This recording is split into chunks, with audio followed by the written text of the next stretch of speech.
Moi, c'est un peu le conseil que je donnerais, donc faire beaucoup d'épargne. Voilà. Sur un peu, parce qu'en fait, il y a des ETF qui sont éligibles au Ouais. PEA. Certes, ils sont légèrement plus chers en termes de frais de gestion, mais Ça vaut le le gain coup. fiscal, Ouais, ça vaut le coup. il est énorme. Il y a un autre avantage aussi, c'est aussi d'investir français. Ça peut paraître bête, mais si tu as envie de soutenir les entreprises françaises, ou s'il y a des entreprises en particulier que tu as envie de soutenir, ou si tu as envie d'être plus à l'aise avec, de connaître les entreprises dans lesquelles tu investis, il y a cet avantage-là aussi, bien sûr, avec la possibilité, en plus, tu as du nominatif administré. Si vous voulez avoir genre 3-4 lignes dans un compte pour investir en bourse, franchement, faites un PEA, c'est beaucoup plus simple. Quel est ton patrimoine financier ? Mon patrimoine financier, actuellement...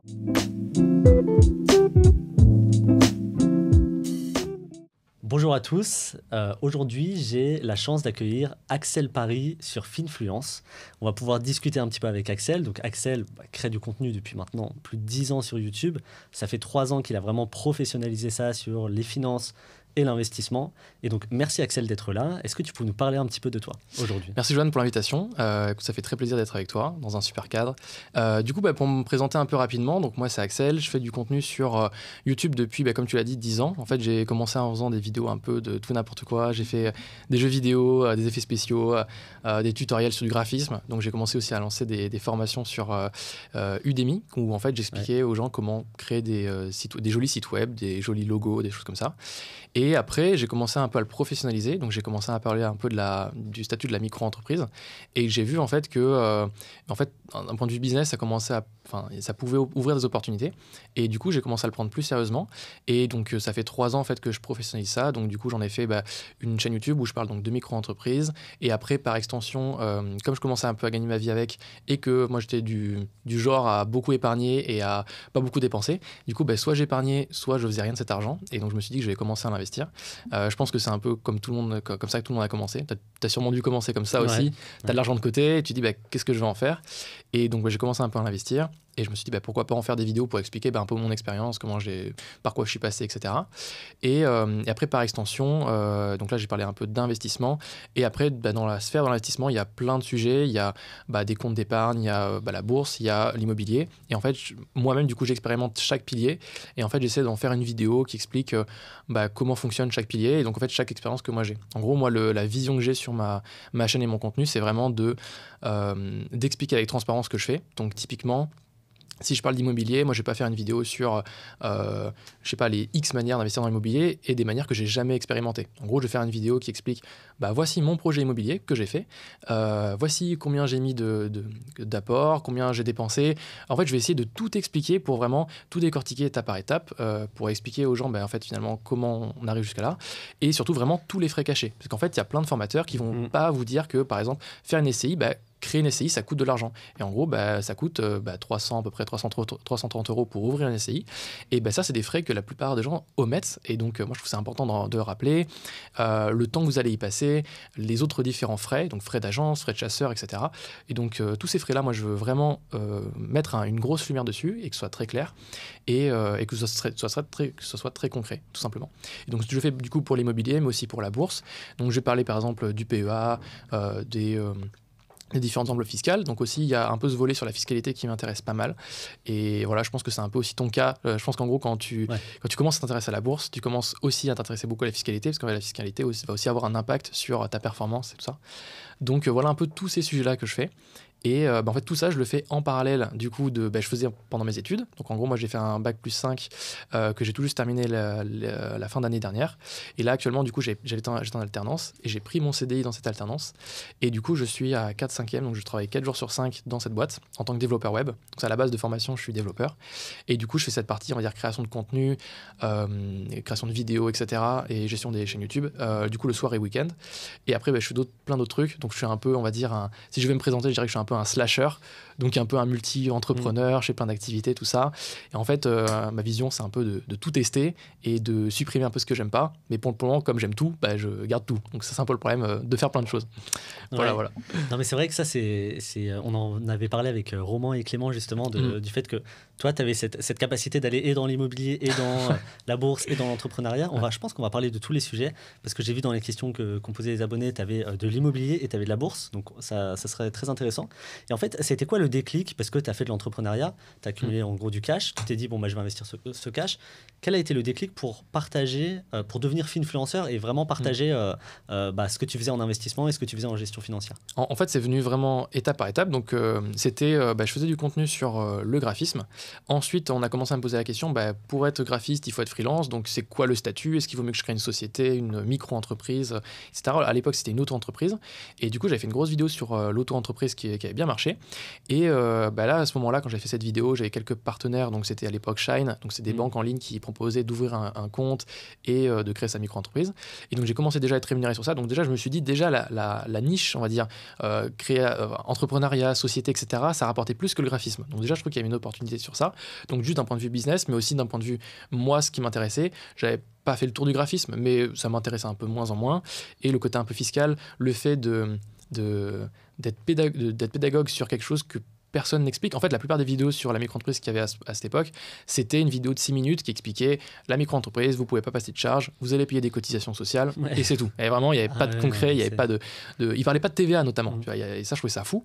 Alors qu'en micro-entreprise, quand vous dépassez un certain seuil de chiffre d'affaires, vous êtes redevable de la TVA.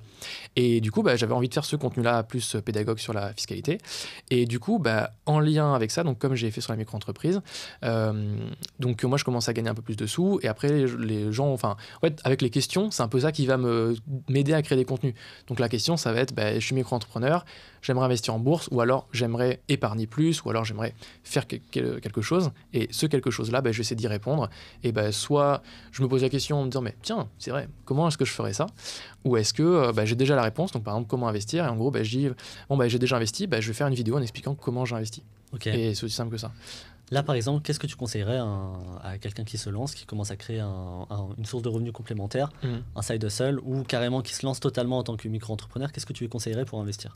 ou un salarié direct qui a un peu d'épargne et tout. Déjà, première étape pour moi, c'est vraiment faire de l'épargne. Et si je devais donner un conseil, c'est pour ceux qui veulent faire de l'immobilier, c'est vraiment de faire vraiment de l'épargne, beaucoup d'épargne. Franchement... alors ça dépend dans la région dans laquelle tu es et où est-ce que tu veux investir, quel type de projet tu veux faire et tout. Mais franchement, après projet, je dirais qu'il faut au moins avoir 10 ou 15 000 de côté après projet. Donc ça veut dire que en ayant mis 10 000 ou 20 000 euros d'apport, et il te reste au moins 10-15 000 minimum, parce que 10-15 000 en fait, on peut dire c'est beaucoup, mais en fait c'est pas tant que ça. Pour tous les frais annexes, les frais cachés, ce qui peut arriver, les imprévus. C'est ça, ou même dans la vie en fait. C'est pas que le projet immobilier, c'est dans la vie. Et après, par exemple, si tu es à sec, tu dis en fait le seul truc que j'ai, c'est mon bien immobilier, il faut que je le vende, et là t'es dégoûté en fait. Ah, donc une épargne de sécurité en fait. Là, tu parles vraiment de l'épargne de sécurité. Quoi au moins 10-15 000, minimum. Quoi. C'est bien. C'est pas juste 6 mois de dépenses. Parce que t'en as certains, ils vont se dire, je dépense que 1 000 euros, donc fois 6 mois, parce que c'est le minimum souvent que j'en recommande, faire 6 000. Mais en fait, 6 000, ça va très vite. Tu vois, si tu dois changer ta voiture, t'as X problèmes ou un problème de famille ou machin, je trouve que ça va hyper vite. Donc, moi, c'est un peu le conseil que je donnerais, donc de faire beaucoup d'épargne. Et c'est un peu le problème que j'ai eu, c'est-à-dire qu'en gros, j'ai beaucoup investi en bourse l'année dernière. Et je pense qu'au total, sur l'année, j'ai dû mettre genre quasiment 30 ou 40 000 euros sur l'année. Et donc au final, je me suis pas retrouvé à poil entre guillemets, mais j'avais moins d'épargne. Et du coup, j'ai fait un projet dans lequel j'ai mis 10 000 euros d'apport. Et donc là, je me suis retrouvé du coup avec peut-être 10-15 000 euros d'épargne. Et là, comme ce projet s'est bien passé, j'aimerais en refaire un deuxième. Je suis en mode, si je veux remettre 10 000, là, ça devait devenir chaud. Donc en fait, si vous voulez, je pense que c'est ceux qui veulent faire un projet puis un deuxième, ça peut très vite descendre. Et faire 10 000 euros d'épargne, quand on est salarié, c'est pas super simple. Donc en gros, voilà, moi mon conseil, c'est vraiment de faire son épargne de sécurité, mais plus que 6 mois. C'est-à-dire qu'en gros, on recommande 6 mois, mais en réalité, je pense qu'il faut faire plus que ça. Et ensuite, commencer à investir. Je pense que la bourse, c'est très bien. Après, il y a un peu un truc de... tu peux pas vivre de la bourse directement. Donc, et aussi, beaucoup de gens, beaucoup d'investisseurs, de formateurs, etc., et je critique pas du tout, mais vont dire on va se créer un revenu supplémentaire, complémentaire avec la bourse. Mais en réalité, il faut voir aussi la bourse comme étant surtout une source de dépenses au début. C'est que moi, en tant que micro-entrepreneur, en fait, j'aime bien faire la distinction entre mes revenus et surtout pas mon coût de la vie, mais mon coût de la vie en fait. Et en fait, donc ce que je fais, c'est que je vais d'abord voir donc combien est-ce que je gagne, combien est-ce que j'investis et surtout combien est-ce que je dépense. Et en fait, mon vrai niveau de vie, voilà, c'est plus mon niveau de vie, c'est vraiment ce que je dépense. Et donc si admettons je gagne 4 000 euros mais que j'investis 2 500 euros en bourse, donc mon niveau de vie il est de 1 500 euros. Donc en réalité, 2 500 euros que j'investis, c'est quand même une dépense, c'est quand même quelque chose que je mets, que je n'utilise pas dans la vie de tous les jours. Donc certes, ça rentre dans le patrimoine, mais c'est quelque chose qu'on ne peut pas utiliser tout de suite. Et donc, quand les gens, par exemple, investissent dans une stratégie à dividende, donc ils vont acheter des actions, qui vont verser un dividende à la fin de l'année ou tous les mois ou tous les trimestres. Donc certes, on s'enrichit sur le papier, on a des dividendes qu'on reçoit, etc. Sauf que certes, on reçoit ces dividendes, mais tous les mois, on remet quand même 2500 €. Donc en fait, les gens mettent sur Twitter, ouais, j'ai gagné, je sais pas, 50 balles ce mois-ci, etc. Voilà. En réalité, tu t'enrichis pas. Et donc, toi, je sais pas ce que tu as ton point de vue sur ça. Je suis totalement d'accord. Je pense qu'il faut vraiment distinguer les différents types d'investissements. Déjà, il faut distinguer les revenus qu'on a d'une activité et les revenus du capital. Ouais. Donc, le revenu de l'argent versus le revenu de notre temps passé, en gros. Et ensuite, dans le revenu du capital, on a l'immobilier et la bourse. Les deux ont des avantages considérables. La bourse, évidemment, les actions notamment, c'est bien plus rentable. Sur du long terme, ça peut avoir des performances exceptionnelles. Mais c'est long, quoi. Ouais. Alors que l'immobilier... effectivement, on y passe du temps, effectivement, c'est chiant. Par contre, il y a l'effet de levier. Et donc, il faut, je suis d'accord avec toi, il faut distinguer le truc. Et c'est vrai que la bourse, ça ne remplace pas un salaire, quoi. Et ça, malheureusement, cette vision de la bourse, ça va faire qu'on ne va pas avoir de bons résultats. Parce qu'en fait, on ne va pas avoir une vision long terme, on ne va pas avoir cette vision de... On dépense, entre guillemets, on met de l'argent, entre guillemets, qu'on ne veut pas voir, pas qu'on veut perdre, mais qu'on ne veut pas voir pendant un certain temps. Et sur du long terme, tu n'as aucun résultat. Donc, après, ce qui est bien aussi avec ce truc-là, c'est que du coup, quand tu fais ça, en fait, tu t'imposes ta limite en te disant, mon coût de la vie, du coup, c'est mon salaire moins du coup, ce que tu épargnes. Et du coup, tu t'habitues à vivre avec, par exemple, 1500 ou 2000 ou 2500 € par mois. Et ça, en vrai, pendant longtemps, j'ai fait ça. Et donc, en gros, maintenant, moi, mon coût de la vie, il est on va dire à 1500, 1600 € par mois. Et en vrai, tu sais, je mange à ma faim, j'ai un toit sur la tête, tout. Franchement, je suis hyper bien, quoi. Je vais au restaurant, etc. Franchement, c'est cool, la vie. Et donc, ce qui est bien, c'est que quand tu t'habitues à ça, et que en plus de ça, si en plus tu rajoutes de l'entrepreneuriat, ou pas, même si tu es juste salarié, et en fait, le jour où tu te dis, vas-y, je vais arrêter d'investir, et donc là, si tu as une stratégie à dividende, en plus, du coup, tu récupères tes dividendes que tu reçois, du coup, tu débloques ce truc-là en plus, donc tu as encore plus d'argent que tu peux avoir pour dépenser.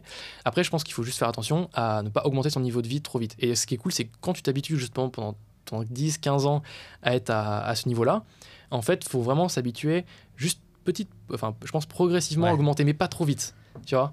Je sais pas, après, je pense que quand tu es père de famille ou que tu as une famille, c'est différent parce que tu as des coûts qui viennent des fois comme ça, quoi, en plus. Mais quand tu es solo, tu peux beaucoup plus contrôler ton budget. Et tu vois, je pense que pendant encore longtemps, même si je gagne beaucoup, et tu vois, je suis transparent sur mon chiffre d'affaires, je dis combien je gagne et tout ça, je pense qu'il faut pas que les gens se disent « Ouah, il gagne X euros de chiffre d'affaires, il se met hyper bien ». En fait, moi, je pense que je juge la qualité de vie de quelqu'un, c'est vraiment par ses dépenses. Parce que il a beau faire 100 000 € de chiffre d'affaires, s'il a beaucoup de charges ou que en fait il dépense rien, il se tire la ceinture. Tu vois, au final, c'est comme ça, je pense que tu mesures la richesse de quelqu'un, en fait. Ça, c'est... Ouais, je suis totalement d'accord. Et puis, il y avait... en fait, ce que tu dis, je trouve que il y a débat parce que la richesse de quelqu'un, c'est ce qu'il dépense, d'après ce que tu dis. Mais quelqu'un qui dépense 2 000 € par mois, et qui a 0 de patrimoine, et quelqu'un qui dépense 2 000 € par mois et qui a 1 million, est-ce que tu les mets sur un pied d'égalité en termes de richesse, tu vois? Ouais, ça, bien sûr que non.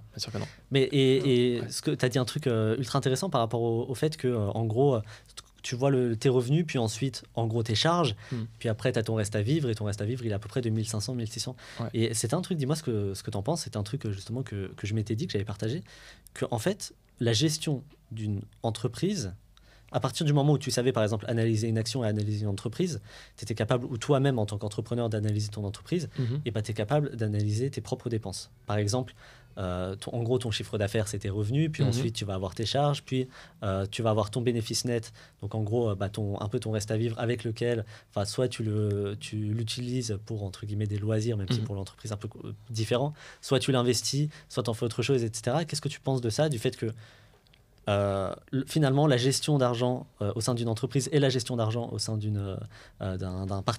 pour un particulier, c'est la même chose? Alors, je dirais pas que c'est la même chose parce que, pour le cas d'une société, pour le coup, tu as des trucs qui interviennent, genre, quoique après, en fait, je me dis que dans une société, par exemple, tu vas avoir ce truc de tu dois de l'argent que tu vas pas payer tout de suite directement. Et en fait, en tant que particulier, c'est un peu rare d'avoir ce genre de cas parce qu'en général, quand tu fais une dépense, c'est vrai que tu vas l'avoir. Ah, je trouve que sur le fonctionnement, c'est Ouais. en majorité, tu vois, c'est moins ça. Après, pour l'impôt sur le revenu, Oui, pour oui. le coup, c'est quand même 1 an après que tu le payes Ouais, aussi. ça par contre, ouais. À part si tu as le prélèvement à la source, mais ouais, du coup, tu as quand même un différé sur ça. Mais je pense par contre que pour le coup, la micro-entreprise m'a vachement aidé à structurer justement mes dépenses perso en fait. Je pense que grâce à la micro-entreprise, ça m'a vachement aidé. Parce que quand tu as un salaire, justement, tu te dis pas j'ai des charges en fait. Tu dis juste j'ai un salaire et du coup, c'est ça mon argent que j'ai à dépenser. Ouais. Alors que quand tu es en micro-entreprise, tu as ton revenu qui peut varier.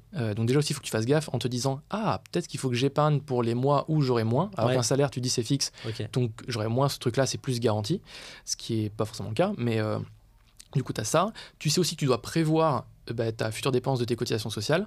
Peut-être que tu auras des logiciels, des trucs à payer, peut-être des fournisseurs ou du matériel à payer, tout ça. Et donc, du coup, je pense que tu prévois plus d'éventuelles dépenses que tu vas avoir. Ce qu'on a moins, je pense, en tant que particulier, parce que, je sais pas, tu vas craquer, tu vas dépenser pour un super téléphone et tout, mais tu vas pas te dire, dans 6 mois, il faut que je pense que la machine à laver bug, enfin, il va falloir que je la rechange ou des trucs comme ça. Donc, tu penses que, en gros, créer une micro-entreprise te discipline? Ouais, carrément. Et je pense qu'elle t'aide à gérer mieux tes finances. En fait, en tout cas, moi, c'est ce qui s'est passé sur mon cas. Après, j'espère que les gens qui ont une micro-entreprise le font aussi et qui le font bien. C'est-à-dire qu'en gros, qu'ils suivent leurs dépenses, leurs revenus. Mais ça, après, ça, c'est un peu les conseils de base que toi, tu donnerais aussi, tu vois. Mais non, mais sur ça, quand même, je mets une parenthèse parce que moi, j'ai vu tes process d'automatisation. J'ai vu tout ce que tu mets en place aussi pour tes micro-entreprises. Je suis pas sûr que tous les micro-entrepreneurs fassent un truc soit aussi rigoureux et carré sur leurs dépenses, mais en tout cas, c'est un super conseil. Et qu'est-ce que tu as parlé tout à l'heure de fiscalité? Est-ce qu'on peut aborder le sujet de la fiscalité? On aborde le sujet de la fiscalité avec grand plaisir. Quel est pour toi vraiment quelqu'un qui a beaucoup de revenus et qui veut défiscaliser? Quelle est pour toi sa meilleure manière de défiscaliser? En fait, moi je vois pas du tout cet angle-là parce qu'en fait, les gens, ils se disent comment est-ce que je peux mieux défiscaliser? En fait, je pense qu'il faut juste se dire quel est dans ma situation, le placement avec le plus haut retour sur investissement. C'est ça la question. Et je pense que tu vas souris parce que tu vas poser une question piège, je pense. Et la plupart des gens, en fait, je vais quand même aborder des sujets parce que je trouve qu'il est hyper important. On parle de Pinel, on parle de pénalisation. Horrible. En gros, je pense que tout le monde connaît, mais pour expliquer pour ceux qui ne connaissent pas, c'est un dispositif fiscal qui permet de défiscaliser sur un pourcentage du montant du placement que vous allez faire en achetant l'immobilier neuf. Et donc, sur le papier, c'est super intéressant. En gros, vous investissez dans du neuf. Donc, en gros, les arguments pour ce genre d'investissement, c'est vous renouvelez le parc immobilier, donc vous améliorez le fait qu'il y ait des infrastructures neuves et donc vous achetez pas que de l'ancien. Donc il y a ça. Il y a le fait que vous permettez aussi, comme vous allez faire du Pinel, donc en gros ce dispositif, vous allez investir. Vous allez acheter un prix au mètre carré plus cher que de l'ancien parce que c'est du tout neuf du coup. Vous allez devoir le louer. Vous pouvez pas être résident dans ce bien-là. Vous allez le louer. Je crois que c'est sur 6. Enfin en gros ce dispositif est sur 6, 9 et 12 ans de mémoire. Et en gros, c'est un pourcentage de votre investissement qui va être déductible sur chaque année sur vos revenus. Et vous avez aussi un plafonnement des loyers. Et donc là, c'est hyper important. En gros, ce plafonnement des loyers, c'est aussi un argument qui permet de dire ça vous permet de rendre vos logements plus accessibles aux des gens qui sont plus démunis. Et donc ça, on entend très bien et c'est très cool pour les gens qui font du Pinel pour ça. Mais ça, c'est ça votre objectif. Si votre objectif, c'est de faire de la rentabilité, donc souvent, ceux qui veulent faire de la défiscalisation, ils veulent gagner plus d'argent. Eh bien, faites très attention parce que la défiscalisation que vous allez gagner, donc admettons, vous allez gagner peut-être, je ne me souviens plus exactement des taux, mais je crois que c'est peut-être 25% quand vous faites sur du 9 ou 12 ans. Donc admettons, vous investissez 100 000 euros, vous allez gagner peut-être 25 000 euros sur votre défiscalisation pendant 9 ou 12 ans, donc réparti sur 9 ou 12 ans. En faisant ça, le problème, c'est que souvent, le conseiller en gestion de patrimoine qui va vous vendre ce Pinel, parce qu'il est vendeur, il n'est pas conseiller, il est vendeur. Oui, voilà, parce qu'il prend 8% de commission en général, 7-8%, donc ils se mettent bien aussi. Mais après, tant mieux, c'est un métier, donc il faut qu'ils se rémunèrent. Et bien en gros, sur ce qu'ils font, souvent, ils ne vont pas estimer la génération d'impôts que ça va générer d'avoir un loyer. Parce qu'en fait, vous allez certes économiser 25 000 euros pendant 10 ans, mais vous allez aussi avoir des revenus locatifs en plus. Et donc ces revenus locatifs, ça va aussi vous générer du coup des impôts. Donc ça ne va pas vous générer plus que ce que vous aurez gagné, mais ça va vous en générer un petit peu. Et en plus de ça, donc vous allez avoir un plafonnement des loyers, donc vous aurez des loyers inférieurs à ce qui est pratiqué dans de l'ancien. Et comme vous aurez investi dans un parc immobilier qui va être tout neuf, donc en général c'est des gros bâtiments qui vont dans des régions. Alors ça peut être des régions porteurs, etc. Mais souvent c'est des zones un petit peu lointaines des villes, etc. Donc pour construire ailleurs. Et ben en gros, vous allez, comme avec des dizaines, voire des centaines d'autres investisseurs, vouloir vendre votre bien après le dispositif fiscal. Et donc il y aura plein de biens qui vont être mis en vente. Et donc là, le prix va chuter. Enfin, pas chuter, mais en gros, il y aura plus d'offres sur le marché. Et donc le prix au mètre carré, quand vous l'avez acheté neuf, par exemple, à 5 000 euros, peut-être qu'il va se retrouver à 4 000 euros 10 ans plus tard. Vous dire, putain, ça va pas. Ouais. Et d'ailleurs, petit vraiment point chiffré, parce qu'on me dit, bah ouais, tu parles, mais t'as pas d'exemple. Si, j'ai un exemple, bien sûr. Parce que du coup, moi, le premier appartement que j'ai acheté, c'est un appartement qui était un ancien Pinel, qui avait été construit en 2006, un truc comme ça. Les propriétaires avaient acheté 72 000 euros l'appartement. Et donc, forcément, plafonnement des loyers. Donc, j'avais pas le montant des loyers, mais ça devait pas être très, très énorme. Et du coup, quasiment 10 ans plus tard, moi, du coup, je l'ai acheté 34 500. Donc, en gros, moitié moins. Et là, c'est sûr que, je me souviens plus du dispositif Pinel il y a 10 ans, mais t'économisais pas 50% du placement. Ouais. Donc, clairement, ils étaient perdants sur le truc. Après, ça reste un placement. Ça reste mieux que de mettre l'argent à la banque. Mais c'est pas le plus rentable. Donc aujourd'hui, pour quelqu'un qui veut commencer à investir, qui paye beaucoup d'impôts, parce que du coup j'ai un peu divagué, je dirais que pour moi ce serait du coup de la bourse, en gros par capitalisation. Parce que là, en gros, tu payes pas plus d'impôts, mais tu as un très bon retour sur investissement. Ouais. Donc après, ça peut être, ça dépend le support, mais assurance vie, PEA. Donc en gros, moi, j'aurais tendance à prioriser le PEA en premier pour l'avantage fiscal qui est plus rapide et plus intéressant que l'assurance vie. Ouais. Ensuite, assurance vie. Ensuite, compte titre, selon sur quoi est-ce qu'on veut investir. Et après, j'aurais fait de l'immobilier, donc du LMNP par exemple, pour commencer. C'est très très bien. Et puis, je pense que ça permet de mettre un pied pour un appartement étudiant, un truc comme ça, assez facilement. Et je pense que c'est pas mal. Et après, si vous voulez défiscaliser, en vrai, si vous avez vraiment un objectif de défiscalisation, si votre objectif c'est vraiment de défiscaliser, sans penser au retour sur investissement, moi je pense que votre argent aura plus d'impact en faisant des donations à des associations que faire du Pinel, etc. À ce moment-là. Donc en gros, j'aurais plutôt envie de dire, faites de la capitalisation, bourse, etc., ou de l'immobilier LMNP. Et si vous voulez défiscaliser, baissez votre impôt, faites de la donation, si c'est quelque chose qui vous tient à cœur, ou vous pouvez aussi avoir des femmes de ménage, des gens à la maison, et ça aussi, vous avez une partie qui est défiscalisée, vous créez de l'emploi, et ça vous aide au quotidien. C'est-à-dire que vous pouvez faire votre lessive et tout ça par quelqu'un, et donc ça, c'est cool aussi, votre ménage. Ça permet d'augmenter votre qualité de vie tout en défiscalisant.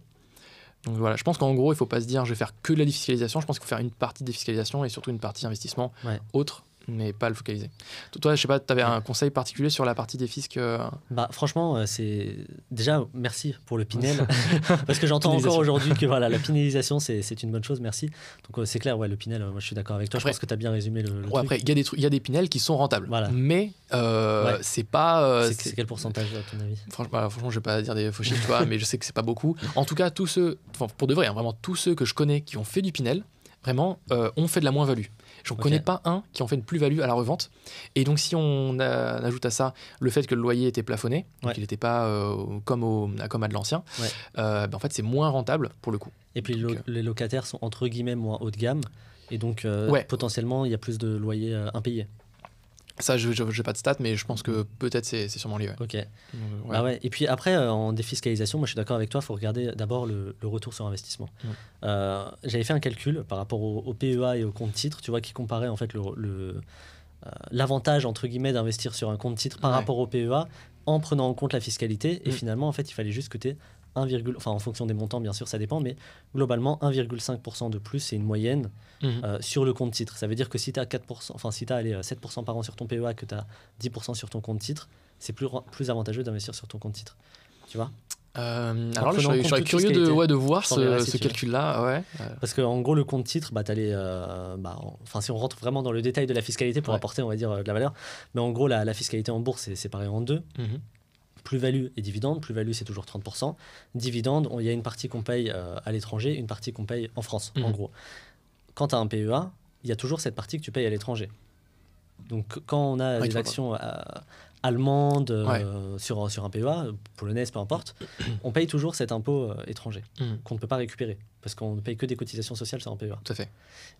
Sur un compte titre, il y a cet aspect-là et on paye en général, si on va dire les actions américaines, les actions les plus connues, c'est à peu près aux alentours de 30, un petit peu plus 30% qu'on va payer. Donc finalement, en gros, sur un compte titre, on va payer certes 30% sur les plus-values alors que le PEA, on paye 17,2%. Mais le compte titre, on va à peu près finalement payer la même chose sur les dividendes étrangers. Et les actions françaises, qui sont aussi rentables que pourraient l'être des actions asiatiques, des actions américaines ou quoi, il n'y en a pas beaucoup, il y en a 2. Alors après, moi j'ai juste peut-être deux points. Après, il faut voir sur le calcul comment est-ce qu'il a été fait. Mais premier point, c'était en gros le PEA, la fiscalité, elle se déclenche qu'au retrait de l'argent. Ouais, donc du coup, ça, il faudrait voir si le calcul il est fait année après année ou est-ce qu'il est fait à la sortie du PEA. Et deuxième chose, je pense que ça dépend aussi de la stratégie que la personne utilise sur son PEA. Donc si c'est du stock picking d'actions pas françaises, du coup mais si c'est par exemple, en fait par exemple, tu vois, j'ai des gens qui me posent des commentaires et tout sur comment investir par exemple avec Interactive Broker donc c'est un courtier en bourse, comment investir sur le SP500 ou comment investir sur le MSCI World. Et du coup je leur dis vous pouvez faire de telle manière, etc. Mais allez sur un PEA. Allez sur un PEA parce qu'en fait il y a des ETF qui sont éligibles au PEA. Certes, ils sont légèrement plus chers en termes de frais de gestion, mais le gain fiscal, il est énorme. Ils sont synthétiques par contre. Ils sont synthétiques, exactement. Mais sinon, ça vaut le coup. Il y a un autre avantage aussi, c'est aussi d'investir français. Ça peut paraître bête, mais si tu as envie de soutenir les entreprises françaises, ou s'il y a des entreprises en particulier que tu as envie de soutenir, ou si tu as envie d'être plus à l'aise de connaître les entreprises dans lesquelles tu investis, il y a cet avantage-là aussi, bien sûr, avec la possibilité, en plus, tu as du nominatif administré. Je pense par exemple à du Air Liquide, tu vois, qui pourrait être intéressant. Donc, c'est sûr qu'il y a plein d'avantages au PEA, mais je pense pas que. Et aussi, c'est hyper réglementé un PEA. Enfin, tu sais que t'as pas de mauvaise surprise. Et d'un point de vue fiscalité aussi, beaucoup plus simple à gérer. Parce que après, c'est pas vraiment un argument. Enfin, c'est pas vraiment un argument pour investir, mais quand même pour les gens qui travaillent et tout ça, ils ont rien à faire. Vous avez un IFU qui est généré par votre courtier, vu que c'est un courtier français. Alors que les courtiers étrangers, certains vont vous faire un IFU, d'autres pas du tout. Et si vous voulez avoir genre 3-4 lignes dans un compte pour investir en bourse, franchement, faites un PEA, c'est beaucoup plus simple. C'est clair que commencer par un PEA, c'est tellement plus facile. Je crois que tu as une vidéo, non? Ça. Là-dessus. Donc j'ai une complète sur le PEA qui explique la fiscalité, comment investir. Et en gros, je montre comment faire un achat d'actions dessus. Donc hyper simple. Ok. Bon, écoute, intéressant. Justement, en parlant de ça, est-ce que tu peux nous parler un peu de ton audience? Comment, parce que tu es là depuis longtemps sur YouTube, tu fais partie des murs de YouTube. Qu'est-ce que tu as vu? Est-ce que tu as vu une évolution du niveau de l'audience? Qu'est-ce que tu penses du niveau de l'audience? Est-ce que les gens s'intéressent plutôt à l'investissement en bourse, plutôt à l'investissement immobilier? Dis-nous un petit peu tout ça. Ouais, en gros, moi, j'ai une expérience très particulière avec YouTube parce que ça fait longtemps que je suis là. Et donc, en fait, ma chaîne, elle a fait pas mal de phases. Donc, comme je disais, en gros, je suis passé du jeux vidéo, design à un peu micro-entreprise, entrepreneuriat. J'ai fait en plus un moment pendant un mois du dev perso en mode lire des livres, etc. Donc vraiment rien à voir avec ma chaîne. Et ensuite du coup côté investissement, j'ai commencé à parler de SCPI, d'immobilier, de bourse, du coup de PEA, donc des trucs très fiscaux aussi très précis. Et donc en gros c'est très simple, ma chaîne, même si elle a 50 ou 60 000 abonnés, en gros c'est une audience qui est très splittée et en fait qui est pas du tout vraiment fondamentalement intéressée par tous les sujets que je vais sortir. Mais au final, moi d'un point de vue entrepreneurial, je veux dire, moi ça me dérange pas du tout parce que ma chaîne je la vois plus comme comme une boutique sur laquelle moi je vais déposer, comme une boutique où j'ai en vitrine en fait, je vais déposer mes vidéos et en fait les gens vont pouvoir les picorer au fur et à mesure et je veux pas qu'ils me voient comme un créateur qu'on suit régulièrement. Alors après si les gens aiment bien ce que je partage, etc., ils peuvent partager, voir régulièrement, mais de fait c'est pas ce qu'ils font parce que quand je sors une vidéo elle va faire 1000 vues juste, donc c'est pas du tout grave parce que je sais que cette vidéo elle va concerner que les gens qui s'intéressent à cette vidéo là ponctuellement, mais surtout moi en gros toutes mes vidéos je veux qu'elles s'inscrivent dans du référencement SEO pour que quand les gens recherchent l'information dont ils ont besoin, ils puissent trouver sur ma vidéo. Et je trouve que le temps et l'énergie que je mets sur une vidéo il est tellement important que j'ai envie que ce soit bien fait et tout ça. Je me dis je peux pas faire une vidéo en mode juste réaction à tel truc, donc je vais faire une vidéo complète sur un sujet et en gros je veux qu'un an après, 2 ans, 3 ans après, ça me retombe sur ma vidéo et disent putain, bon contenu, etc. Et juste qu'elles se disent ça en fait, j'ai pas forcément envie qu'elles s'abonnent, juste qu'elles se disent c'est un bon contenu. Et du coup dans ma stratégie, ça je pense qu'on peut en parler aussi côté un peu entrepreneuriat, mais dans ma stratégie moi je suis Je vends pas forcément de formation, je vends pas de coaching, je vends pas de choses particulières. Par contre, je fais des partenariats avec des marques. Et en gros, le but, c'est de faire des gros contenus qui apportent de la valeur, qui va expliquer les coûts de la fiscalité, le fonctionnement, par exemple, ou présenter un logiciel particulier. Et en gros, je sponsorise mes contenus. Donc, soit on paye en fixe, soit on paye en pourcentage, ou alors les deux, sur l'apport d'affaires. Donc, c'est simplement du parrainage, quoi, tout simplement. Et du coup, ça, c'est un peu mon business principal. Et je trouve que c'est vraiment cool de faire ce truc-là parce qu'en fait, alors il y a des avantages et inconvénients, comme de vendre de la formation, il y a des avantages et inconvénients. Et le gros avantage, c'est que moi, je traite avec des entreprises. Donc, du coup, j'ai des tickets qui sont plus élevés que si je devais vendre à des particuliers. J'ai pas tout ce support client que j'ai à faire. Et du coup, je peux me concentrer sur des fois des gros contenus, un peu type masterclass. En gros, j'appelle un peu contenu masterclass. Typiquement, la vidéo sur le PEA, c'est une vidéo d'1 heure où j'explique le truc. Elle a pas fait 1000 vues, celle-là. Et là, elle a pas fait 1000 vues parce que là, du coup, elle a bien marché sur le référencement. Mais là, du coup, me faire sponsoriser par un courtier comme Bourse Direct, c'est cool. J'ai fait une vidéo aussi sur la micro-entreprise où là, c'était avec Shine, une banque en ligne aussi, où là, je me suis fait sponsoriser, j'ai fait de l'affiliation dessus. Et en fait, en plus de pouvoir du coup expliquer aux gens à faire quelque chose, donc je fais de la pédagogie sur comment ça fonctionne concrètement, en gros je leur apporte un partenaire sur lequel ils peuvent gagner du temps, ou alors c'est un bon partenaire sur lequel ils ont un truc. Donc par exemple Bourse Direct, c'est ouvrir votre PEA, Shine c'est gérer, collecter, avoir un compte bancaire pour sa micro-entreprise. Donc à chaque fois je trouve un intérêt d'avoir un partenaire en particulier. Et en gros, c'est un peu ça, si je vais résumer, c'est un peu ma stratégie ça sur YouTube. C'est en gros, dans chaque domaine vraiment de toute la vie, en fait, d'avoir un partenaire ou plusieurs partenaires dans chaque domaine. Et en fait, dès que quelqu'un me dit, tiens, j'aimerais bien faire ci, j'aimerais bien faire ça, tout de suite, je fais la connexion dans le cerveau. Et là, bim, moi en tout cas, c'est ce que je fais connexion dans le cerveau, bim, je pourrais lui recommander ce logiciel parce qu'il est vraiment trop bien et adapté à son besoin. Ouais, c'est super. Et par exemple, un mec qui veut investir dans l'IMO, je finis sur ça, tu vois, en gros, je vais lui dire, tiens, tu peux soit passer par ce logiciel qui te permet de faire ta recherche tout seul, ou bien sûr, tu peux passer par telle boîte qui fait de l'investissement clé en main, ou tu fais tel truc, ou alors par exemple, outil de comptabilité, tiens, t'es micro-entrepreneur, ou est-ce que t'es en société? Et là, du coup, je recommande pas forcément le même partenaire. Et donc, le fait d'avoir plein de partenaires sur tous ces aspects-là, notamment plusieurs dans chaque domaine, ça me permet, plus j'en ai, et plus je vais pouvoir, donner du conseil précis. Alors bien sûr, même si j'ai pas ce partenaire-là, je vais aussi recommander des logiciels par lesquels je suis pas partenaire, parce que le but c'est quand même d'aider la personne à la base, tu vois, c'est pas juste de vendre des trucs. Et donc voilà, moi ça me permet d'avoir plein de partenaires et d'être commissionné, peu importe qui je recommande. Et donc ça c'est cool. Plutôt que ça aussi, c'est un peu ce qui me dérangeait avec les conseillers en gestion de patrimoine. Alors c'est un métier qui est très cool et je respecte et tout. Et simplement, la plupart des CGP sont du coup dans des réseaux de CGP. Et en fait, ils vont avoir accès à un gros catalogue de produits, donc d'assurance vie, de promotion immobilière pour du Pinel, etc. Et en fait, ils vont pouvoir proposer que ces produits-là à leurs clients parce que c'est les produits sur lesquels ils sont commissionnés. Et comme ils ne facturent pas d'autres frais, ils sont obligés de vendre ce genre de produits.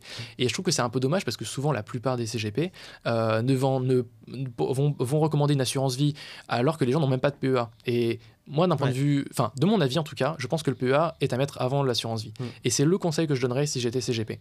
Mais bon, après, je peux comprendre que certains CGP le font pas parce que c'est pas comme ça que tu es rémunéré. Donc, je comprends leur position, mais juste, c'est pour dire que les CGP, faut quand même pas faire attention, mais faut savoir que c'est comme pour des conseillers bancaires. Ce sont pas des conseillers, ce sont des vendeurs. Et ils sont là pour vendre des produits. Voilà. Exactement. Est-ce que tu voulais rebondir sur un truc ou...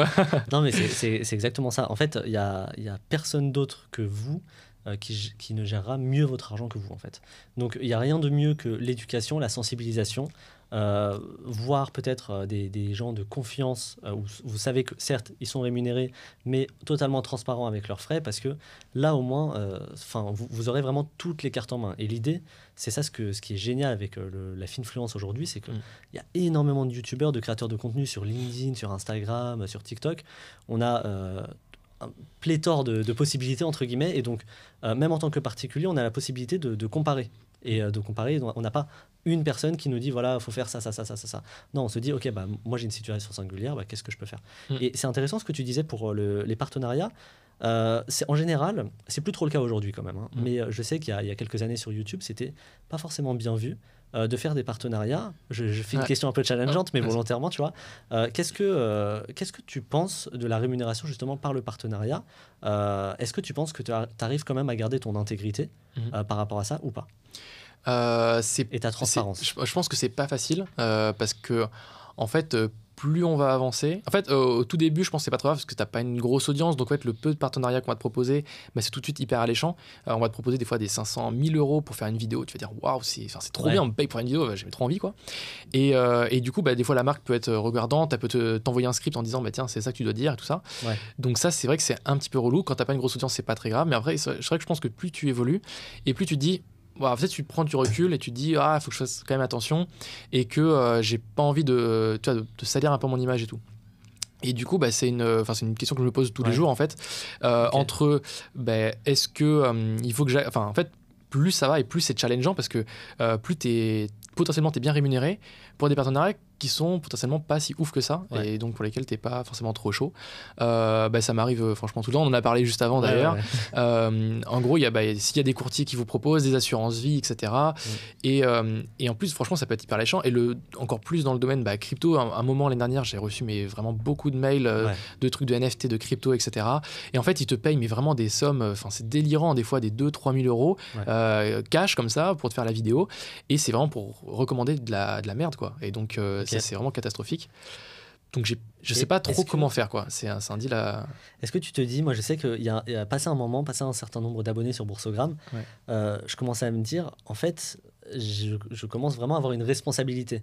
Parce que y a beaucoup de gens, en fait, tu vois, qui consomment le contenu. Et des fois, si je suis pas ultra transparent, ultra carré et je filtre pas moi-même de mon côté, peut-être que ça peut être parfois mal perçu et que si je fais des partenariats entre guillemets avec n'importe qui, on va dire quelqu'un qui ne s'y connaît pas vraiment pourrait passer. Je pense à certaines marques dont on avait parlé, mais qu'est-ce que tu en penses de ça, de cette notion de responsabilité par rapport à... je pense qu'on a clairement une responsabilité et même il n'y a pas que nous aussi, et je pense que c'est un peu ça le souci, c'est que des fois quand on est influenceur, donc quand on est indépendant, pour le coup on est 100% responsable, mais après plus ça va et plus on n'a pas forcément le temps de s'en occuper, donc des fois il y a des agences par lesquelles on passe pour s'occuper de ces trucs là, et pour moi je pense que c'est aussi le rôle de l'agence parce qu'en fait on est allé plus ou moins payé pour faire ça, de faire ce filtre de présélection de la boîte, vérifier son antécédent, est-ce que c'est sérieux ou pas, quelle est l'équipe derrière, etc. Et des fois ça arrive pas que ce soit bien fait, et donc des fois ils recommandent des projets, toi tu te dis vas-y je vais faire, j'ai confiance et je prends pas trop le temps, et pourtant ça devrait être hyper bien fait. Et ça m'est déjà arrivé d'avoir des projets style bot de trading, des trucs comme ça, et déjà bot de trading ça pue. Bot de trading, voilà, faut pas y aller. En fait dès l'instant où tu vois un pourcentage et tu dis vous allez gagner tant, s'il n'y a pas le mot potentiel ou perte. Puis quand c'est des chiffres indécents, quand c'est des nombres, parce qu'on est nombre, il faut pas y aller. Vraiment, il n'y a pas d'argent facile, rapide comme ça. Ça n'existe pas. Et en vrai, même si quelqu'un trouvait un truc qui permettait de faire, même 5% par mois, vraiment sûr, mais le mec vendrait jamais ça. Le mec il emprunterait 100 000 euros à la banque, puis 200 000, plus de 10 millions, voilà. Et donc en fait, c'est pas du tout, donc c'est pas du tout recommandé. Et donc j'ai des trucs comme ça. Et en fait, il suffit juste, franchement, d'aller sur le site, d'aller voir l'historique du nom de domaine, voir quelle est l'équipe. Est-ce que l'équipe dit qui elle est, donc si des fois tu peux pas trouver l'équipe, donc déjà c'est hyper chelou. C'est en crypto, c'est que des trucs crypto. Mais du coup c'est galère, et en effet c'est une grosse responsabilité. Donc maintenant plus ça va, et c'est vrai que maintenant plus moins j'ai envie de prendre des trucs exotiques, et plus j'ai envie d'aller dans de l'institutionnel, donc d'aller vers, autant avant. Tu vois, par exemple, si j'avais 5000 abonnés, je vais me dire, putain, du Brix, par exemple, j'aurais trop envie. Je vais donner des noms, tu vois. Mais j'aurais envie de... Attention, sujet épineux. Mais tu vois, j'aurais été très tenté de donner du Brix parce que le programme d'affiliation est hyper intéressant, c'est sexy, tu vois, c'est hyper jeune, c'est dynamique, ça fait royalties, ça fait classe, tu vois.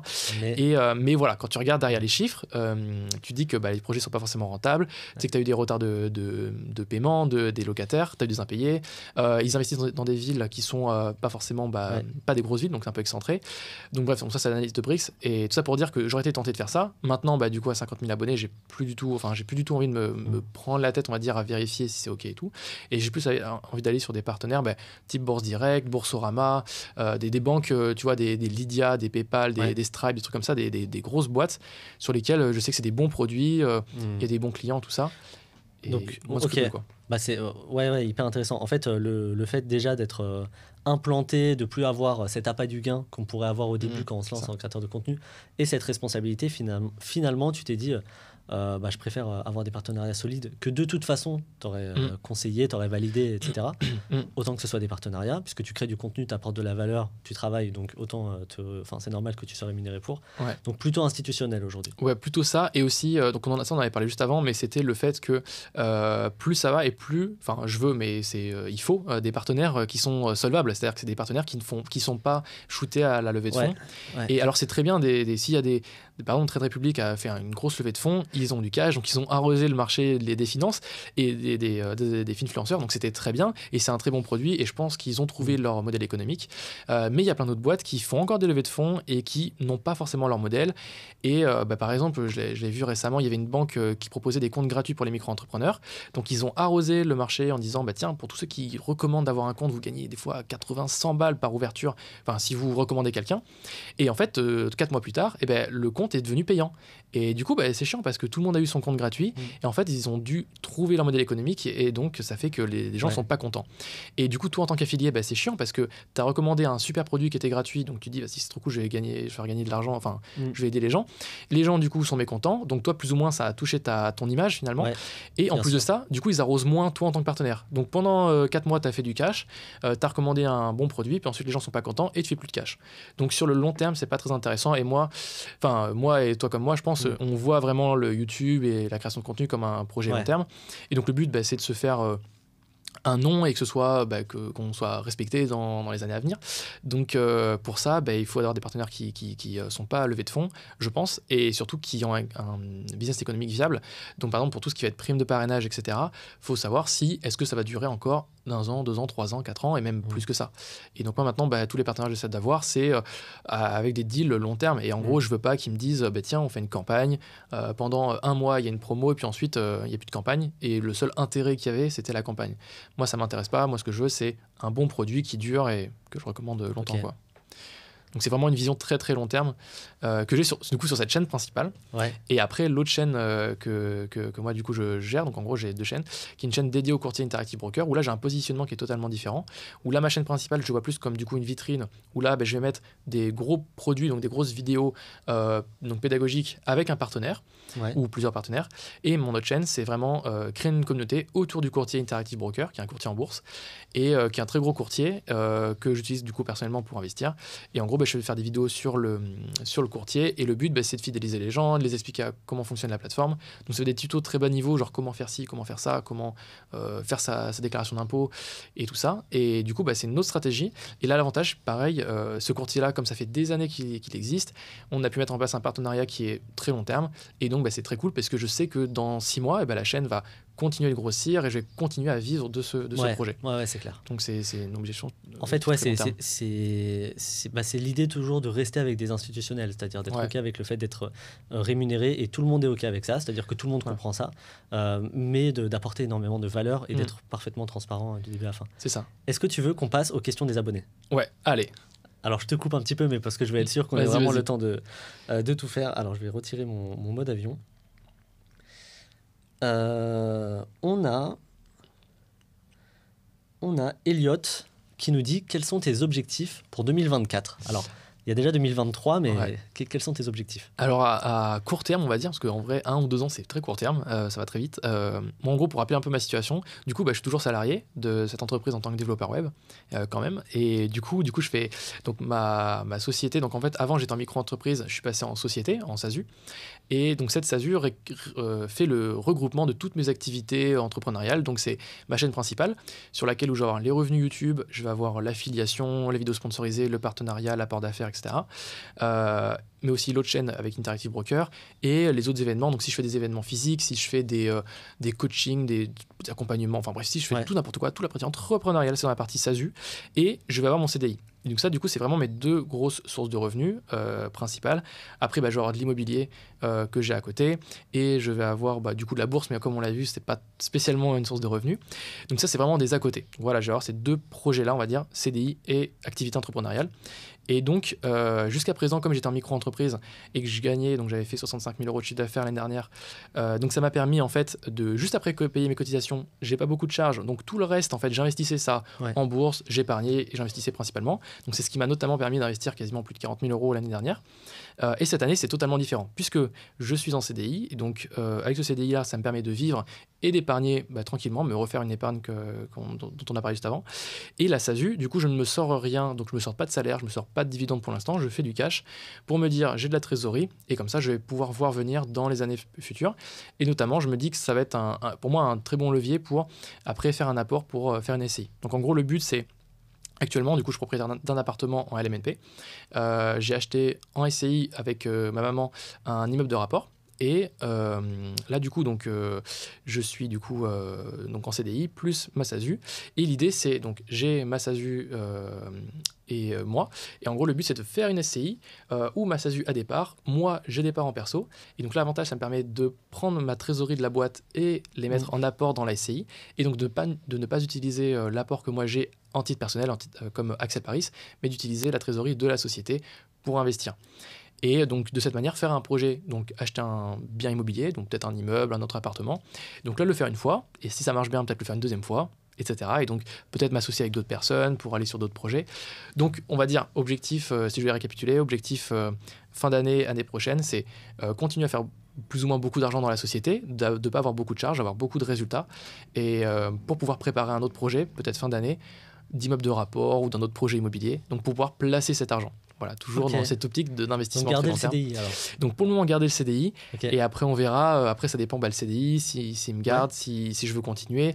Après, c'est compliqué parce qu'en fait, le CDI, je trouve que sur la partie, on va dire, qualité de vie, je trouve que ça m'apporte énormément parce que du coup, j'ai des collègues, je peux télétravailler, j'ai un espace sur lequel je peux travailler aussi. Donc en fait, le fait de sortir de chez soi, d'aller au taf, et en plus, moi, comme je suis à Bordeaux, je peux y aller en vélo. Donc je trouve que la qualité de vie est vraiment remarquable. Et donc c'est vraiment, c'est trop bien pour l'esprit, le fait de pouvoir travailler avec des gens et tout ça. Et je sais que si j'avais été tout seul, en fait, si aujourd'hui mon quotidien devient ce que je fais le soir et week-end, donc genre je me lève à 11h, je scrolle sur TikTok pendant 1 heure et je me dis faut que je fasse une vidéo, tu vois. Et là, grosse pression. Et là, tu vois, ce sourire, c'est la vie de ce que tu mènes, tu vois. Mais tu sais, c'est incroyable. Non, malheureusement, je me lève pas à 11h, je peux pas avec le bébé. Mais c'est incroyable ce que tu dis, ça fait plaisir parce que ça change du discours de l'entrepreneuriat. Ouais, faut quitter la rat race et tout. Quitter la rat race et tout. Le CDI, ça apporte plein de bonnes choses. Il y a des avantages et inconvénients aux deux. Clairement, l'avantage du levier bancaire très facile, entre guillemets, en CDI, de la stabilité, de la sociabilité, de la flexibilité avec le télétravail. Donc, c'est franchement super intéressant. Donc, donc garder ton CDI. Garder le CDI pour le moment, enfin, en tout cas, jusqu'à ce que. Mais merci de sortir un peu de. Le CDI, c'est très, très, très bien. Voilà. Et après, je pense que c'est pour ça que l'entrepreneuriat c'est très cool, mais vraiment en side parce que comme c'est un revenu qui est, après je pense pour la plupart des gens, en fait, je veux pas m'adresser aux 1% des entrepreneurs qui en veulent, etc. Je m'adresse plus à tout le monde en gros. Je pense qu'il faut faire un à côté, mais cet à côté, tu peux le remplacer par ton taf, tu peux remplacer ton taf principal par ton à côté, mais le taf principal en vrai, comme tu dis, c'est social. C'est vraiment trop bien, quoi. Ouais, c'est vrai. Et justement, tu as dit autre chose d'intéressant. Après, on prendra une autre question. La bourse, j'aimerais bien rebondir sur ça. T'investis en bourse, mais pourtant tu considères que c'est une dépense. Alors, pourquoi t'investis en bourse et qu'est-ce qui te pousse à investir en bourse finalement ? En fait, pour moi, l'investissement en bourse, c'est plus une manière de sécuriser, on va dire, mon patrimoine. Et en fait, je trouve ça assez prédictible. C'est-à-dire que cet argent, si je le mets en crypto, bon, voilà, pour le coup, pas très prédictible, mais je me dis, à long terme, comme c'est de l'argent pour lequel j'ai pas besoin, parce qu'en fait, je sais que mon coût de la vie, c'est 1 500, 2 000 €, tu vois, si j'augmente un peu ma qualité de vie, mais en gros, mon coût de la vie, c'est 2 000 €. Donc je sais que j'ai juste besoin de 2 000 € pour vivre la même vie que j'ai actuellement. Donc j'ai pas besoin de plus, quoi. Et donc tout l'excédent, moi je veux le sécuriser. Donc soit je pourrais très bien l'épargner. Et du coup, en ce moment c'est ce que je fais parce que je fais une pause justement dans mes investissements. Mais en gros, mon état d'esprit dans lequel j'étais les dernières années et que je vais reprendre une fois que je voudrais me rémunérer, que je serai peut-être plus en CDI, etc. Ce sera d'investir de nouveau en bourse et en gros de sécuriser mon patrimoine. Donc en gros, le fait de l'investir, de me dire il travaille, et aussi je pense que c'est aussi une manière, parce qu'en fait je pense que l'épargne, moi je le vois plus comme une dépense future. C'est-à-dire que si tu épargnes, dans ta tête, tu vas dire épargner, c'est parce que je vais dépenser plus tard. Alors que quand tu investis, tu te dis pas je vais dépenser plus tard. Et moi j'aime bien ce truc de quand je place de l'argent, Et notamment avec cette stratégie des dividendes. Donc après, on a le combat un peu fight entre ETF et actions à dividendes, donc capitalisant et distribuant. Et ben, en gros, actions à dividendes, ce que je trouve très très cool, c'est qu'en fait, je vais me dire mentalement, je trouve ça plus sain mentalement, je vais immobiliser de l'argent tout de suite que j'émets, mais je me crée une source de revenus. Donc c'est un peu comme ce qu'on pourrait aussi avoir avec de l'immobilier. Et bon, bien sûr, si vous achetez des actions de merde et qu'elles chutent, bon bah là, voilà. Ah bah oui, bien sûr. Mais bon, si on sélectionne bien ces actions, on part du principe que c'est une bonne stratégie et que vous sélectionnez bien vos actions. Donc en fait, c'est plutôt de la construction patrimoniale, voilà, c'est ça? C'est plus ça. Construction patrimoniale, et je le vois plus comme, quand je disais sécuriser, c'est plus dans un truc où en fait, mentalement, je me dis, je lock, tu vois, je le verrouille, et comme ça, je peux pas me permettre de le dépenser. Enfin, je peux pas me permettre de le retirer. Donc là, actuellement, tu vois, j'ai quasiment à peu près 100 000 euros d'actions en bourse, enfin d'actions, d'ETF, etc. Et ben en gros, cette somme-là, même si je veux faire un projet immobilier, une super opportunité, etc., je me refuse de vendre, parce que pour moi, c'est justement, j'ai mis du temps à créer ce truc. Et en fait, si je casse ma règle de je retire, en fait, c'est qu'est-ce qui m'empêchera de faire une deuxième fois, de troisième fois, etc. Donc je préfère me dire, j'arrête d'investir, je refais de l'épargne, et ensuite, dès que je suis prêt à recommencer, je recommence. Mais là, au moins, je me suis créé cette règle de c'est loqué, et ça bouge plus. Et le fait que, après, ça dépend des stratégies de chacun, mais il y a une grosse partie de mon portefeuille qui est dans la stratégie action à dividende, et le fait d'avoir ça, et en gros, je sais que mon portefeuille, il va me rémunérer X euros, et en fait, tu as une satisfaction à te dire que ton portefeuille, année après année, donc si tu as sélectionné les bonnes actions, bien sûr, et que tes choix se sont révélés bons, parce que tu peux faire des très bons choix à l'instant T, mais peut-être que le marché te dira que tu t'es trompé. Et donc, en gros, année après année, la valeur de tes actions est censée monter, mais aussi la valeur des dividendes qui sont perçus. Donc moi, en gros, si je regarde les actions que j'ai actuellement en portefeuille, sur l'historique de ces actions-là, en moyenne, elles ont augmenté leurs dividendes de 7% par an. Donc la valeur des dividendes, juste en soi, si aujourd'hui j'arrête d'investir, année après année, je suis censé gagner plus de dividendes qu'avant. De 7% par an, en moyenne. Attention, les performances passées ne préjugent pas des performances futures. Donc voilà, c'est selon mon... Bien sûr. Voilà. Et donc du coup, je trouve qu'il y a une grosse satisfaction à faire ça. Et en fait, tu vois, le jour où je vais arrêter d'investir, en gros, je vais me dire, mais je retire pas, je lock, et ça mon rendement dividende, et ça continue à travailler. C'est vrai que c'est incroyable. Et ça, je trouve ça pas mal comme méthode. Non, écoute, je vais prendre une deuxième question. Est-ce qu'on te lance en immobilier ou en bourse ? En disant la bourse, on peut continuer sur la bourse, on peut terminer dessus. Alors, quelle est ta stratégie d'investissement sur ton compte sur marge ? Est-ce que tu peux rapidement expliquer ce qu'est un compte sur marge pour ceux qui ne savent pas sur Interactive Brokers ? Tu vas compléter aussi un petit peu avec moi, mais donc, en gros, sur Interactive Brokers, vous avez deux types de comptes. Vous avez le compte de trésorerie et le compte sur marge. Le compte de trésorerie, c'est très simple. Vous déposez de l'argent et vous n'êtes pas autorisé à faire de l'effet de levier. Donc, vous ne pouvez pas emprunter de l'argent auprès du courtier pour être plus sensible au cours. C'est-à-dire qu'en fait, si vous faites de l'effet de levier, donc compte sur marge, dites-vous que vous allez, par exemple, déposer 1 000 euros et vous voulez investir, vous voulez parier à la hausse, donc faire une sorte de pari, donc soit parier à la hausse, soit parier à la baisse sur, admettons, un indice ou le forex, donc souvent c'est ça, l'euro-dollar, etc. Le problème, c'est que cette variation de paire, donc euro-dollar, dans la journée va varier très peu, peut-être de 0,1%, peut-être de 1% grand max pour une journée, mais c'est pas énorme. Et donc en fait, si vous investissez par exemple 1 000 euros sur une variation à 1%, au mieux, on va dire, vous allez gagner 10 euros, au pire, vous allez perdre 10 euros. Donc vous n'allez pas beaucoup gagner, vous n'allez pas beaucoup perdre. Et donc en faisant de l'effet de levier, vous allez donc, c'est un peu technique, mais en gros, vous allez emprunter de l'argent auprès du courtier, et en empruntant cet argent-là et en faisant votre pari avec cet argent, vous allez être beaucoup plus sensible à la variation. Et donc ce 1% va se transformer en 10% ou peut-être 100%. Et donc ça fait que si ça bouge de 0 à 1%, peut-être que la valeur de ce que vous pourriez gagner serait beaucoup plus élevée et la valeur de ce que vous pouvez perdre sera beaucoup plus élevée. Donc en faisant ça, si par exemple le cours varie un peu trop à la baisse et que par exemple vous avez mis 1 000 euros et que la valeur de ce qui est en baisse est au niveau de 1 000 euros, on va faire le courtier va faire ce qu'on appelle un appel sur marge. Et donc en gros, il va vous dire soit vous ajoutez de l'argent pour couvrir la valeur de votre perte, soit on clôture la position et vous perdez automatiquement votre argent. Donc c'est pour ça qu'on parle de l'effet de levier, on disait que c'est assez dangereux parce que mal maîtrisé, c'est des pertes assurées. Et donc À ce sujet-là, moi je vous conseille du coup de commencer toujours avec un compte de trésorerie. Donc il y a des courtiers comme Interactive Broker, peut-être un peu compliqué pour les débutants, mais on peut commencer avec du Trade Republic. Il y a la chaîne du coup Interactive Broker qui explique comment faire. Mais sinon il y a des courtiers comme Trading, Interactive Broker, voilà. Donc voilà, Trade Republic, de Giro, qui vous permet d'investir en compte de trésorerie. Et ça c'est très très bien. Vous déposez de l'argent, vous n'avez pas de découvert autorisé entre guillemets, et donc là vous êtes sûr que ce que vous investissez avec, c'est ce que vous avez directement. Et en fait, il n'y a pas d'histoire de pari. En fait, c'est vraiment vous achetez l'action avec ce compte de trésorerie. Toi, je ne sais pas si tu voulais compléter.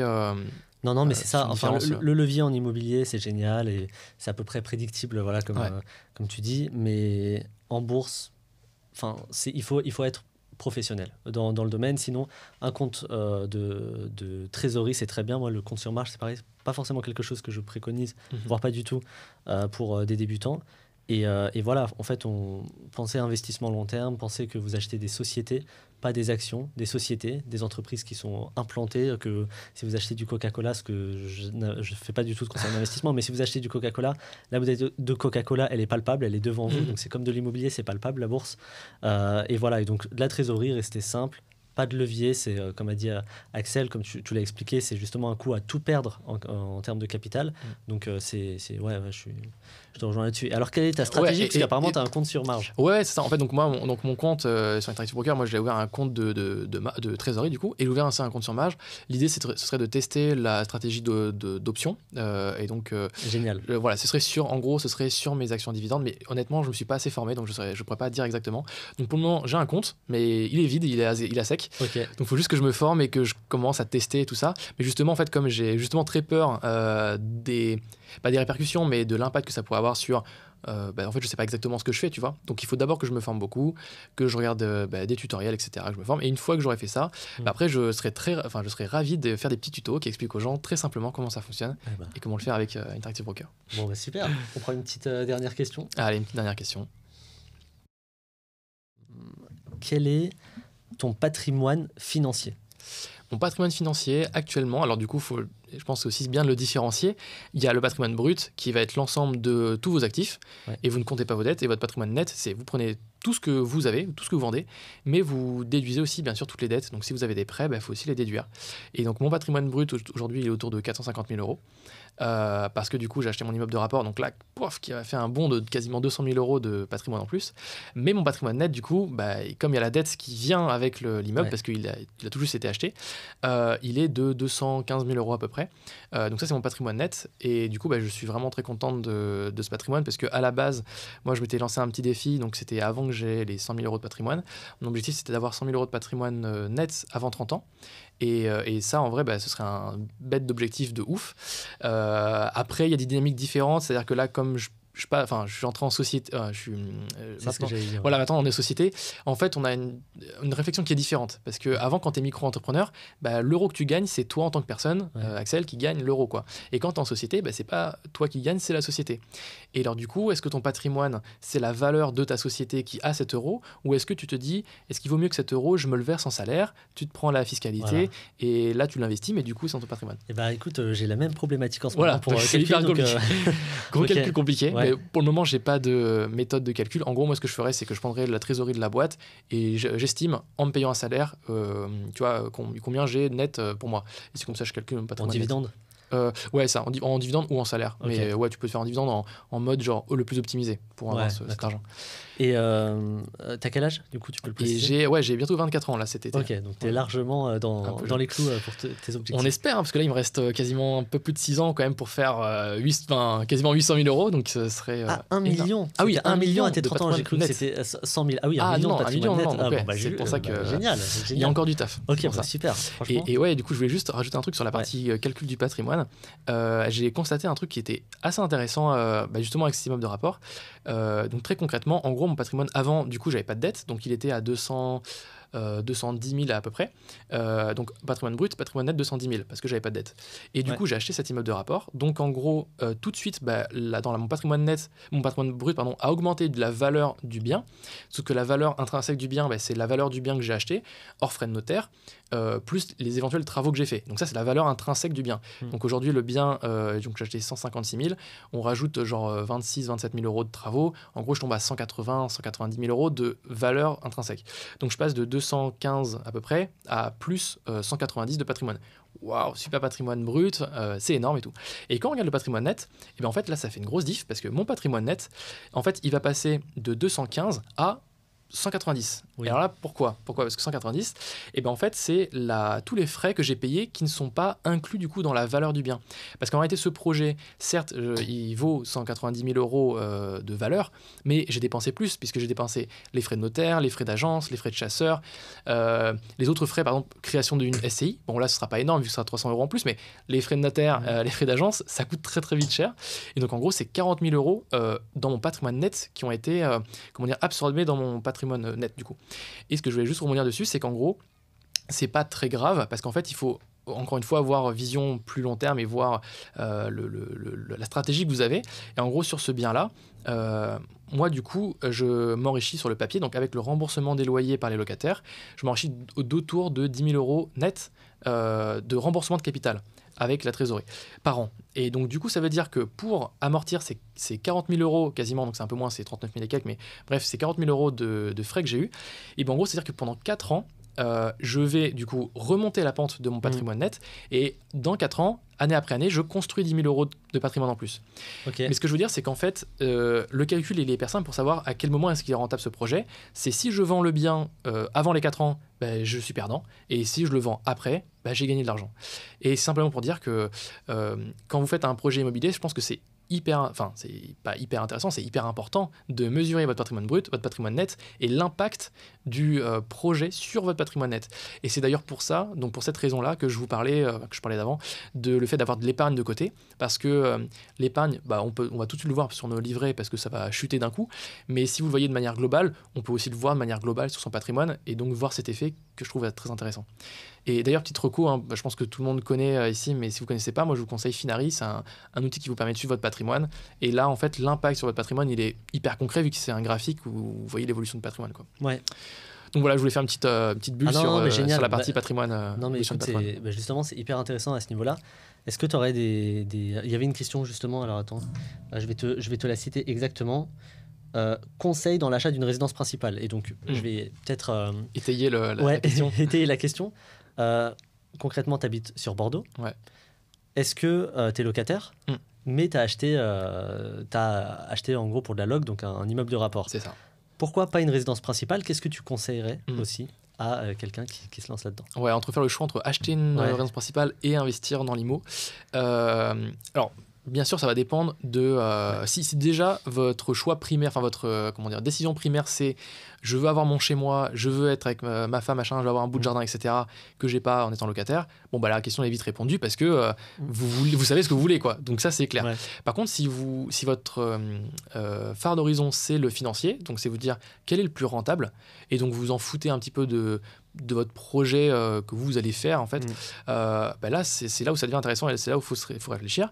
Je pense que ça dépend du coup de la vie dans laquelle on est, du capital qu'on peut investir et en fait je pense qu'il faut surtout calculer le je sais plus exactement comment on appelle ça, le coût d'opportunité du projet. Mais hyper important. Ça change la vie. Hein. Ouais. Le coût d'opportunité, ça change la vie. C'est une super métrique. Toutes les ressources. Ouais. Toi, tu l'utilises pour autre que pour l'immobilier, du coup. Je l'utilise dans tout. Dans mes investissements en bourse, dans mon temps. Ouais. Passer avec des gens plutôt que d'autres gens. Est-ce que tu veux peut-être...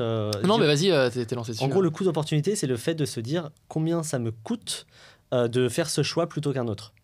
Donc, par exemple, si vous laissez... je vais faire le fait de déléguer quelque chose, par exemple ou... On peut dire l'exemple de déléguer ou l'exemple de se dire j'ai 50 000 euros, je les laisse sur mon livret A ou je les investis en bourse. Dans 30 ans, ça me donne combien ? Il y en a un qui s'est fait manger par l'inflation, l'autre qui a rapporté 200 300 000 euros. Alors attention, hein, rien n'est garanti, mais bon, c'est ça l'idée.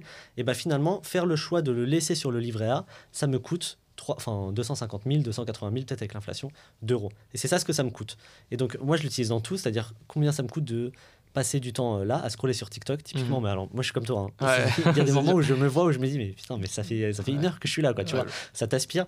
Mais combien ça me coûte de scroller une heure sur TikTok? C'est une heure peut-être que je passe pas avec des proches, avec ma famille, etc. Et moi je l'utilise mais dans tout, dans mon énergie, dans toutes les ressources, quoi. Mais bon, vas-y. Et non, ouais, donc coup d'opportunité. Donc pour rapidement répondre à cette question, je dirais que moi du coup comme j'étais locataire sur Bordeaux, en gros je me suis dit là aujourd'hui mon loyer il est de 500 €. Si j'achète sur Bordeaux, quelle va être ma mensualité que je vais payer? Donc ça va être autour par exemple de 1 000 € en gros par rapport, pour avoir l'équivalent, avoir un truc dans lequel je vais vivre plusieurs années et me dire bah, c'est cool, je peux soit faire un foyer ou soit vivre bien dedans. Donc en gros je passe de ma mensualité de 500 à 1 000 €. Et donc là, je me dis aussi, ok, donc c'est 500 à 1 000 €, mais c'est 1 000 € qui vont du coup toucher à mon taux d'endettement. Donc je ne vais pas pouvoir emprunter pour faire un autre projet derrière et ça ne va pas me rapporter d'argent. Donc en gros, c'est 1 000 € que je vais mettre. Ok, alors certes, ça me fait gagner de l'argent sur le papier, sur le patrimonial. Par contre, ces 1 000 € que je vais mettre dans le loyer ne vont pas directement me rapporter un cash flow.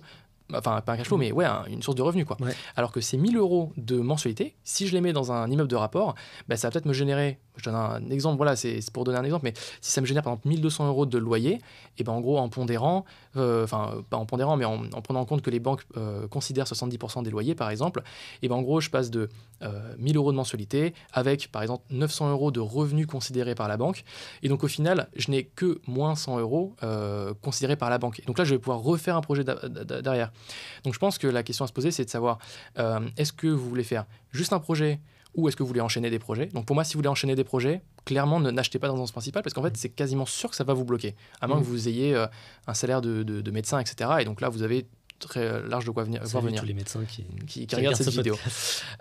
Donc voilà, première question, c'est est-ce qu'on va enchaîner ou pas? Et si vous ne voulez pas enchaîner, regardez, en fait, moi, d'un point de vue purement mathématique, je dirais que si vous êtes dans une grande ville, c'est quasiment obligé qu'en achetant un projet à l'extérieur en province, vous soyez plus rentable que d'acheter votre résidence principale. Okay. Et voilà. Mais il y a l'argument qui vient souvent, tu vas nous faire le calcul mathématique, mais l'argument qui vient souvent de toute façon, je dois me loger. Donc de toute façon, soit je paye un loyer qui est dans le vent, entre guillemets, soit je paye ma résidence principale. Qu'est-ce que tu en penses de ça?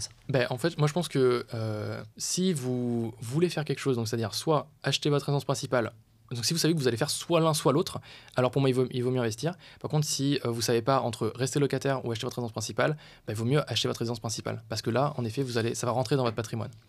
Donc, ok, voilà, d'accord. Donc si y a la mentalité, ok. D'investir, faut foncer. Exactement. Et sinon, autant acheter l'air. Mais après, encore une fois, ça dépend de le phare d'horizon. Est-ce que c'est je sais ce que je veux ou est-ce que ça va être objectif financier? Donc, si objectif financier, moi, je dirais que c'est plutôt investir. Mais encore une fois, ça dépend du projet aussi. Ça dépend de l'ARP, si elle n'est pas chère, ou ça dépend du rendement du projet immobilier. Ouais, ok. Voilà. Bon, écoute, top. Est-ce que tu peux nous partager vraiment, en 30 secondes une petite ressource une petite ressource, franchement, je dirais tous les gros tutos qu'il y a sur YouTube. Si vous recherchez PEA, fiscalité, assurance vie, renseignez-vous par vous-même sur ces enveloppes fiscales. Hyper important. Et n'hésitez pas à voir aussi pas mal de livres. Il y a pas mal de livres qui expliquent plein de choses sur la bourse, la finance. Et donc voilà, c'est pas forcément très cher et pas besoin d'acheter des grosses formations, je pense, pour apprendre plein de choses dedans. Et où est-ce qu'on peut te retrouver? Alors, si vous voulez me retrouver, il y a ma chaîne principale, Axel Paris, où là, je vais parler un peu de tout, donc avec des gros guides en vidéo. Sinon, il y a ma chaîne Interactive Broker, donc là, qui est dédiée au courtier Interactive Broker, donc c'est Axel Investir avec Interactive Broker.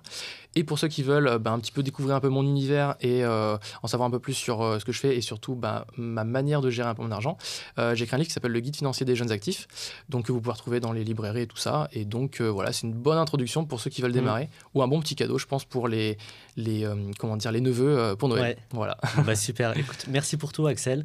Merci d'avoir été là et c'était super. Merci à toi pour l'invitation et à très bientôt. Ouais, à bientôt.